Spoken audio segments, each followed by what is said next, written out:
called a pismo. Okay, peeled silver skin on the side muscle.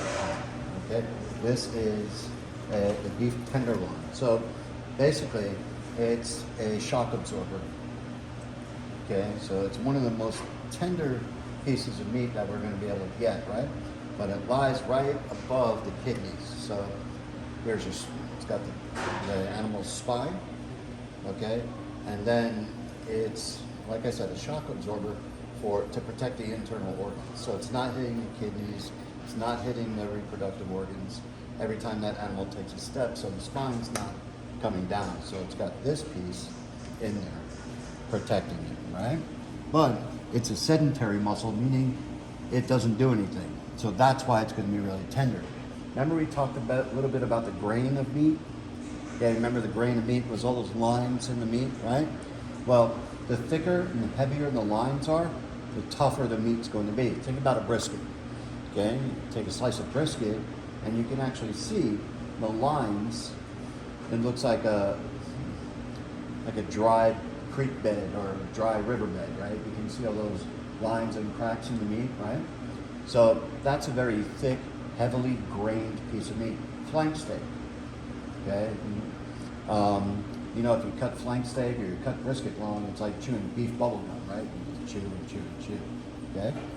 And tenderloin, filet mignon, it's gonna look really smooth. So the muscle fibers, the bundles, the grain, is gonna be much, much tighter, much, much closer together. Think of turkey breast, chicken breast, okay? When you cut the chicken breast, you don't really see all those lines, right? It looks pretty smooth on the inside. So that's what we mean about the grain of the meat, okay?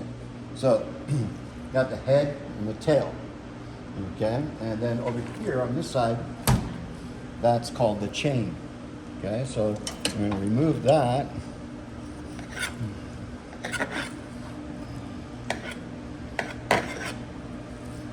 Take off some of this excess fat.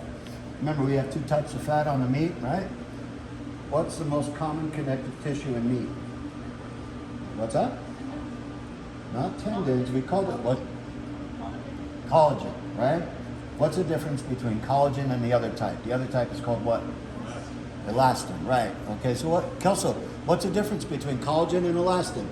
What will collagen do that elastin won't do? What's that? It'll break down and cook, and that's going to add that flavor.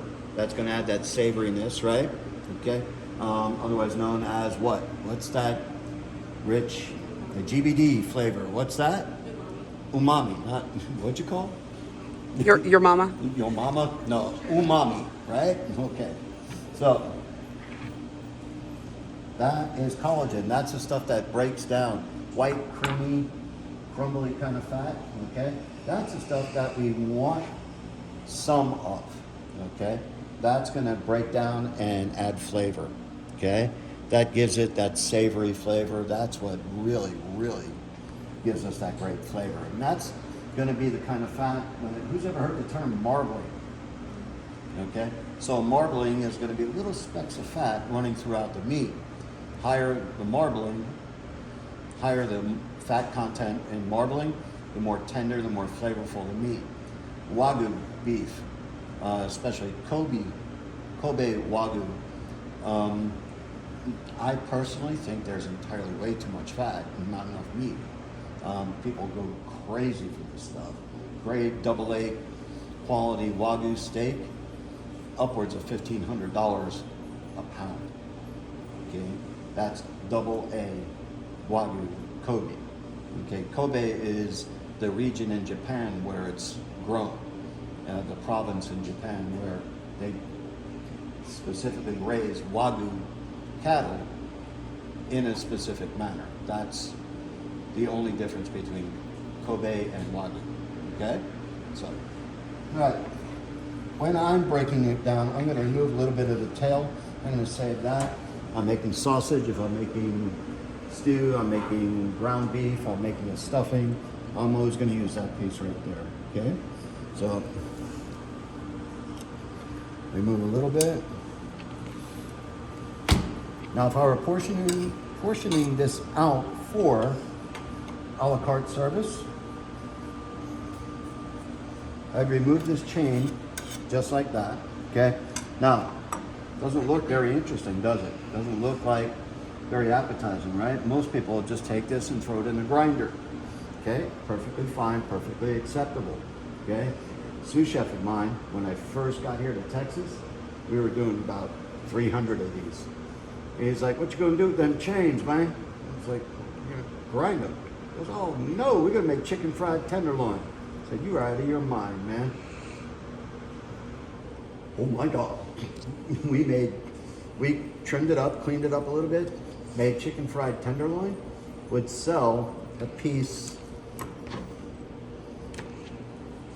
about this big, cleaned, pounded, marinated, double breaded, wound up being about that big, $22 for something that we were gonna grind and make into a hamburger or make into meatloaf or stuffing. But we sold it as a center of the plate entree. It's still beef tenderloin and $22 each.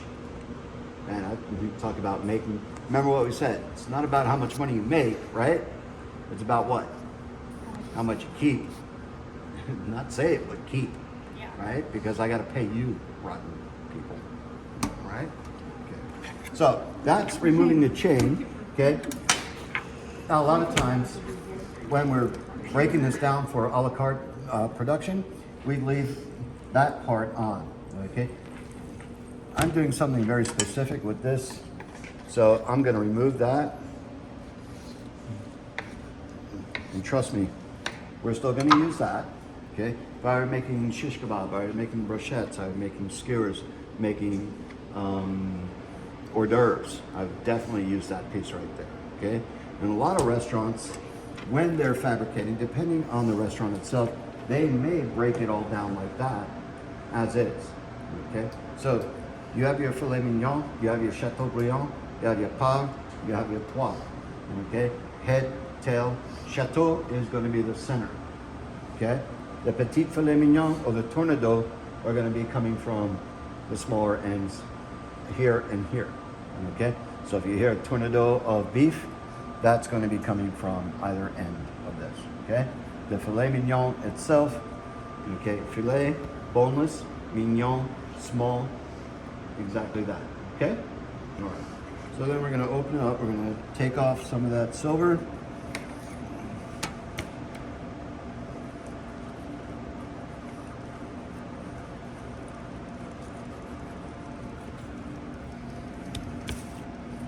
I'm gonna remove from up here by the head. I'm gonna take that out and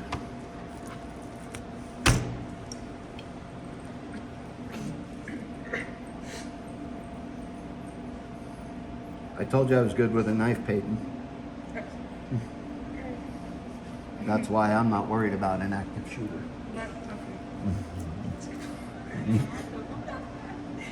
She's like, why would you do that? Brock said something similar to our class. I don't know why we do these drills when we have chef. Okay. So you want to be real careful that you don't take off too much of that. But for what our purposes are going to be, I do want to remove that. Now, is that trash or is that something that I could use? It's just fat. What could I use it for? If I rendered this down, what could I use it for? Stock. No. We Didn't make want, it cloudy. We don't want fat, right? I make tallow. So if I want to make candles, I want to make soap. Ladies, a lot of what you smear all over your faces, okay, your war paint, your makeup, your cosmetics, made from this.